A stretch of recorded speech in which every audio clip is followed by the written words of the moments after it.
Hello everybody, I hope everyone's having a really great day, including the 58% of you that have not subscribed to this channel yet. Please consider subscribing if you haven't already. So I've been going through every player on Essendon's list, and we're going to go through all of them right up until mid-December. I'm anticipating to do one every day. I've managed to keep up that pace at the moment. There might be some things that get in the way of that, but hopefully I can keep that going.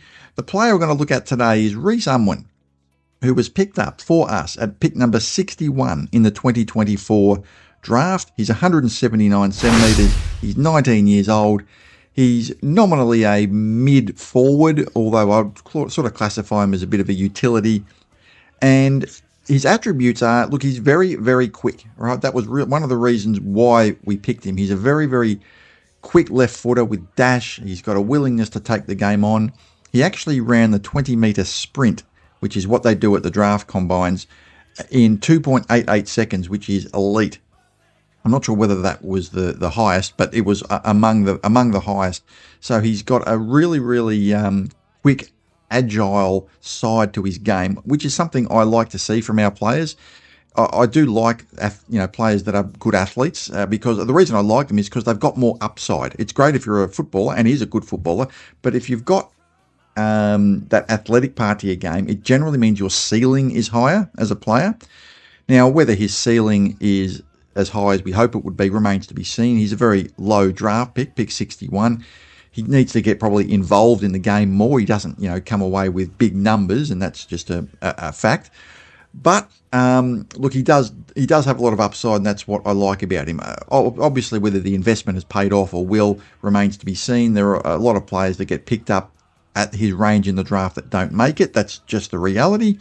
From the 3 games that he did play last year, he averaged 6.7 disposals, 3 contested possessions, 2 marks. He was 43rd, our 43rd best player from the small sample size of 3 games. You can't really take too much into that, of course.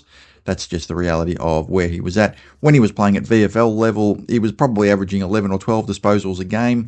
He was playing, from what I could gather, mainly around the forward line, but he did get moved into the midfield and played a really good game in the midfield later in the season in the VFL. He would have had about 20 to 25 possessions, something like that.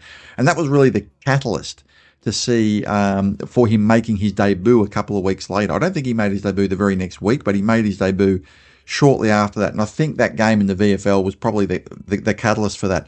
Look, I've seen him put on space on his opponents when he has the ball at VFL level, because of his pace. It is a unique skill set for a player to pick up the ball and actually put space between them and their opponent. He can actually do that.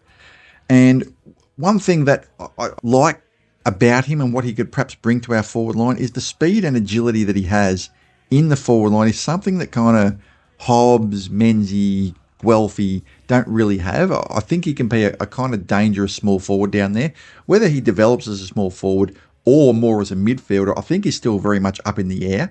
I think a player of his size and body shape and agility and skill set probably needs both. He probably needs to be a bit of a midfielder and a forward. He needs both those attributes to be able to give more versatility to his game. I think that would help him and go towards having a longer career.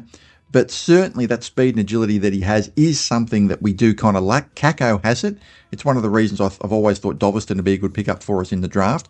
But let's face it, sort of Hobbs, Menzies, Guelphy, I know Hobbs and Menzies are no longer with us anymore, but they're not that quick. And Rhys does have that quick change of pace. He's got really, really good acceleration. He can change direction quickly. But the main thing he was struggling, from what I could gather from the VFL games I saw, is just that ability to get involved in the game. There are some players that are just natural ball winners, and they just find themselves where the ball are. Some players just naturally know how to do that. He does seem to go missing for long periods of time. It is worth acknowledging that when he did play that game in the midfield and he did get that 20-plus possession game, shows that what he's potentially capable of when he's going in there. But he's still very small.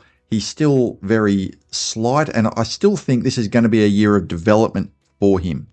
And I'd suggest probably this year and next year as well. He's still a teenager. You have to remember that. And I think most of next year, 2026, I would anticipate he would be playing in the VFL. I would love it if he could work his way into the senior side, not because of injury, but because of, playing well. I don't quite think he's ready for that yet. I reckon another good pre-season and another season of maybe 15 to 18 games in the VFL. He might break through for a couple of games in the seniors is probably where he's at the moment. But certainly his evasiveness, his change of direction are attributes that we need. But one thing the Bombers don't have at the moment are those attributes in the forward line. We haven't got a lot of genuine pace in our team. And I saw some genuine pace when I watched Rhys Unwin play, and I think that's something he can give to our, side. It just depends whether he's actually good enough, whether he's actually talented enough. He's good enough at some parts of the game, his speed, agility, and that sort of thing. But is he good enough at all the aspects of the game to actually work his way into the senior team? The questions I've got of him are: can he force his way into the senior side? It's an obvious question. Now, he played the 3 games last year, only really because of injuries. He didn't really get there on merit, right? He wouldn't have played those games, let's face it, if we didn't have all those injuries. Can he actually work his way into the senior side and earn a senior game based on his form? And look, the jury's still out on that. I actually think he's capable of it. That's probably the big question we've got of him. Can he develop more of a midfield game? He's kind of a midfielder, kind of a forward, kind of a utility hybrid type of player. But I think if he is to have a future at AFL level, he needs to be both. He needs to use that quickness both in the midfield and in the forward line.